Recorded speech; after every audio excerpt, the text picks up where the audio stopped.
this shouldn't be a fair fight, but it kinda is.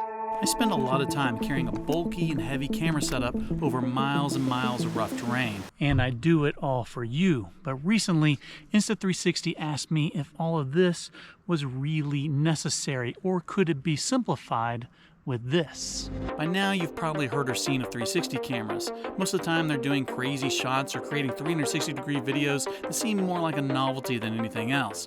But these cameras are capable of a whole lot more, and that got me thinking, can this camera accomplish the same thing that this camera can, but better? To find out, I'm going to shoot two cinematic hiking sequences in the rugged canyons of Utah, one with this $5,000 mirrorless setup and one with the Insta360 X5, and let you decide which one is better. Now, this video is sponsored by Insta360. Despite my best efforts to stay unbiased, I know that's not enough for some of you, which is why I've decided to approach the video in this way, filming the same video with both cameras, so you can see the difference firsthand.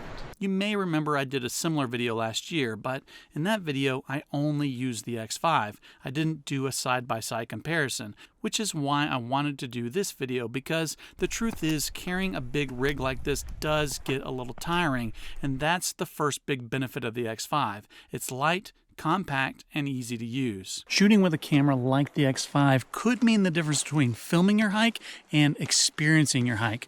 Because the X5 shoots everything in all directions, you don't have to worry about where to point the camera. You can just hit record, enjoy your hike, and worry about framing later. Now obviously you don't have the interchangeable lenses like you do on a mirrorless camera, but from a content creator standpoint, I'm not convinced it matters that much. Most of the time I'm filming with a 16 to 35 millimeter lens or a 20 to 70.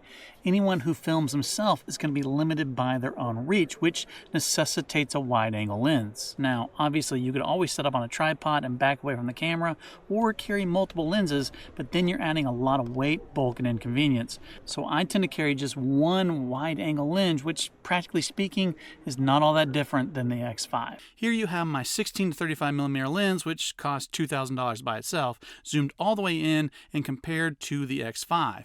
If I zoom out, you can see the range is somewhat limited on a wide-angle lens due to physics compared to the X5, and you actually get more range because the X5 is using a super wide lens, which allows it to get some of these tiny planet shots that you've probably seen. Now, the X5 is using a digital zoom instead of optics, which will rule it out for some people, but with the crazy big resolutions that cameras have today, I'm not convinced it matters that much. Of course, you can push digital zoom too far, but with the standard zoom range, the X5 is very practical. Now, if you want steady shots on a mirrorless camera, you're going to need something like this gimbal. I paid close to $500 for this, and I've only used it once because I hated it.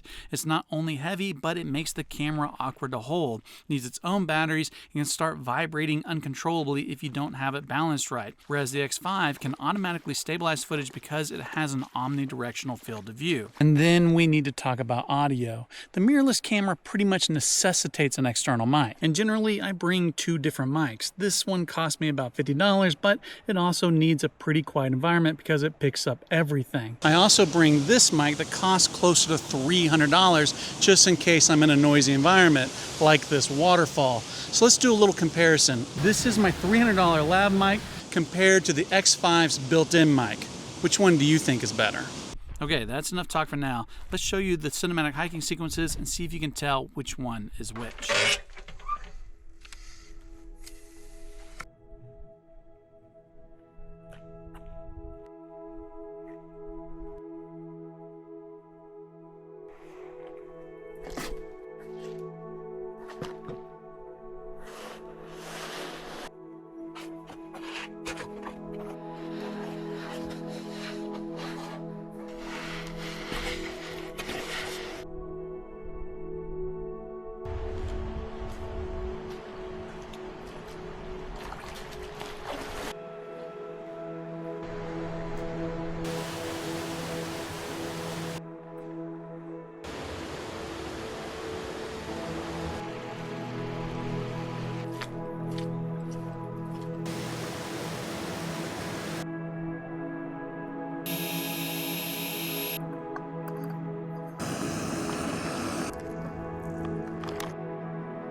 And then here is the exact same sequence filmed on the other camera.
Could you tell which camera was which? If you guessed the camera A was the 360 camera, you are correct. But what's the difference? Well, to my eye, it's mainly color. The mirrorless camera has a more raw color scheme, whereas the Insta360 camera was more vivid. I should note that the mirrorless shots were filmed using a log color space that does require post-color correction, and a more talented color grader could probably match the vividness of the 360 camera. I'm just not very good at color grading. It's probably the hardest thing that I do in post-production. So if you don't want to mess with color grading and prefer a more vivid color space, I think you could be very happy with a simpler camera. With that in mind, there are a couple other benefits to the X5. Now this is something I can't do with my mirrorless camera. I'm about to have to climb this slab to get up out of this gulch. And so to do that, I'm gonna have to strap my mirrorless camera to my chest. But the 360 camera, I can put on this selfie stick, strap it to my pack, and it can still record what I'm doing. And then you have unexpected moments. Because the X5 is recording in all directions, if something happens that you didn't expect, you won't miss it because the camera was pointed the other way, like this deep water crossing that I wasn't expecting. That's a whole lot deeper than it was last time I was here.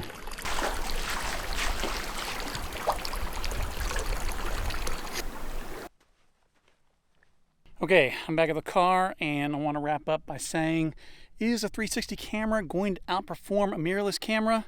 Well, it depends on what you're doing. If you're primarily filming hiking content like I do, you don't want to mess with the weight, bulk, and expense of a big, heavy mirrorless camera, it might just be the camera for you, but only you can decide. If you enjoyed this video and you want to see more of my hike through Coyote Gulch, go ahead and subscribe to my email list down in the description below.